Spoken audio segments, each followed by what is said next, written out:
आज का जो हमारा विषय था कांग्रेस पार्टी द्वारा, जो हमारे पूरे प्रदेश में ओलावृष्टि से बहुत व्यापक नुकसान हुआ है, किसान की खड़ी फसल पे प्राकृतिक कहर बरसा है।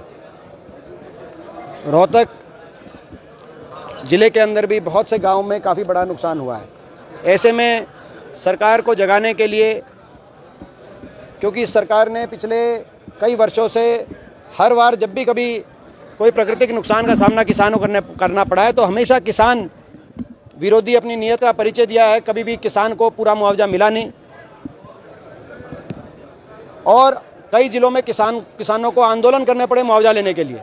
सिरसा का आंदोलन आपको याद होगा, जब टंकी पे किसान चढ़ गए। आपको याद होगा हिसार में अलग अलग तहसीलों में आंदोलन हुआ। ये हरियाणा के अलग अलग ज़िलों में किसान को अपनी जायज़ मांग के लिए इतनी परेशानी सरकार में सहनी पड़ रही है, जिसका अंदाज़ा केवल एक किसान लगा सकता है, एक मजदूर लगा सकता है। मगर इस सरकार के मंत्रियों को, अफसरों को उसकी परेशानियों को अंदाज़ा नहीं हो रहा। ना तो मुआवजा पूरा मिलता, जो पंजीकृत नहीं करता उसको परेशानियां सहनी। पोर्टल कभी डाउन हो जाता है, कभी बंद कर दिया जाता है, चंद घंटों के लिए मौका दिया जाता है, कहीं खराबा कम दिखाया जाता है, विशेष गिरदावरी के आदेश और आदेशों के हिसाब से कार्रवाई लेट करी जाती है कि घरों में बैठ के जो है फैसला कर लिया जाता है। हर खेत तक गिरदावर अधिकारी नहीं पहुंच रहे और जो मुआवजा राशि है वो बड़ी कम है। तो इन बातों को लेकर हमने मांग करी है कि कम से कम 40,000 मुआवजा बढ़ाया जाए, 40 से 50,000 किया जाए, मिनिमम 40,000। खराबा जो हुआ है उसका आकलन किसान के हक में किया जाए। विशेष गिरदावरी तरह तुरंत इस पे आगे कार्रवाई की जाए पूरे प्रदेश में और रोहतक ज़िले में भी। ये हमारी प्रमुख मांगे हैं। जो पिछला 430 करोड़ का मुआवजा भी पेंडिंग है पिछले सीजन्स का, वो किसान दर दर ठोकरे खा रहा है। वो मुआवजा तुरंत राशि रिलीज़ की जाए। ये पिछले 2-3 वर्ष की ये पेंडिंग राशि है, वहाँ भी बहुत किसान परेशान है। वो मुआवजा राशि भी तुरंत रिलीज़ की जाए।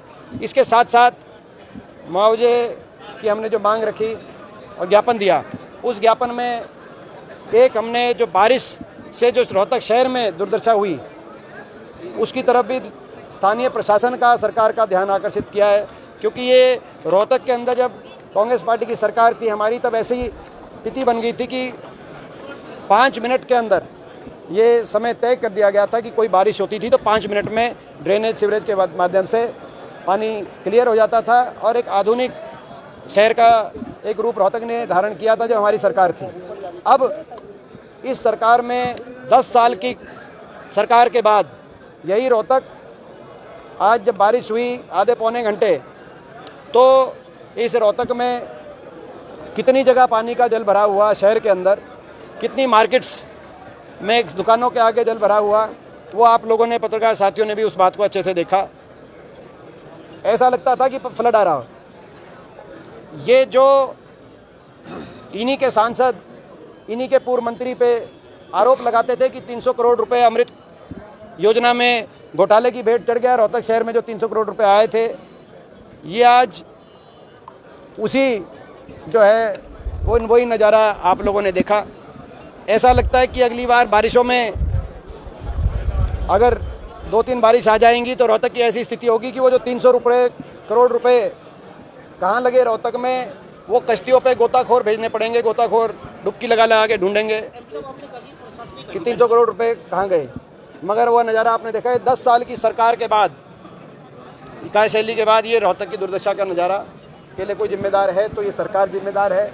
लेकिन प्रशासन अपने स्तर पे जो कर सके, हमने प्रशासन को भी उसके बारे में भी हमने अपनी मांग रखी है।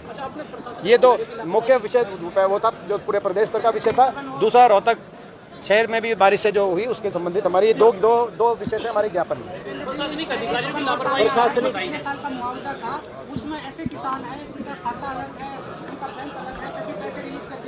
ऐसे भी हैं और बहुत से ऐसे भी किसान हैं जिनको मुआवजा ही नहीं मिला। उनकी हर चीज़ इन ऑर्डर है, लेकिन वो दर दर ठोकरे खा रहे हैं। तो ये अपने ज़िले में ही दोनों उदाहरण आपको मैं दे दूंगा, कहते हैं जो है ऐसे किसानों के। तो ये स्थिति है। और आपने एक और चीज़ देखा, हमने बार बार एक और बात उठाई, जो ये बीमा योजना है, बीमा योजना की जो कंपनियां हैं, इन 10 वर्षों में जब से बीमा योजना लाई सरकार, उनका शेयर प्राइस 4 से 5 गुना बढ़ गया और उनका मुनाफा देश में सबसे ज़्यादा मुनाफे वाली कंपनियों में से है। तो ये क्या किसान का बीमा वालों का सबसे ज़्यादा मुनाफा जो सरकार उनको दिलवा रही है, तो क्या इस बात पे नियंत्रण करने का सरकार को नहीं सोचना चाहिए? सरकार किसान को मुआवजा दिलवाने के हक में सरकार चले, सरकार की नियत उन कंपनियों को मुनाफा दिलाने की ना हो, ये हमारी मांग है। ये तो कहने ये पुरानी बात है, ये बिना आधार के बात है। सबको पता है हमारे टाइम में कितना मुआवजा डिक्लेयर था। देश में सबसे ज़्यादा मुआवजा प्रति एकड़, सबसे ज़्यादा प्रति एकड़, सबसे ज़्यादा एमएसपी में वृद्धि प्रति एकड़, गन्ने का भाव सबसे ज़्यादा देश में अगर था तो हुड्डा सरकार में हरियाणा में था। और अगर मुआवजा जो है प्रति एकड़ देश में उस समय बाकी प्रदेश में सबसे ज़्यादा था। अब ये कोई कहीं कोई किसी की कितनी हिस्सेदारी है, किस हिसाब से कितना कुआ आया, उसके चेक ढूंढते हैं, मगर सबसे ज़्यादा देश में अगर मुआवजा था बाकी प्रदेशों से तो हुड्डा सरकार में था। गन्ने का रेट देश में सबसे ज़्यादा था, हुड्डा सरकार में था। एमएसपी की वृद्धि 10 वर्ष में हमारे गेहूँ, धान, हर फसल में 200-300% करी है, जो इनकी सरकार में 50% भी नहीं हुई।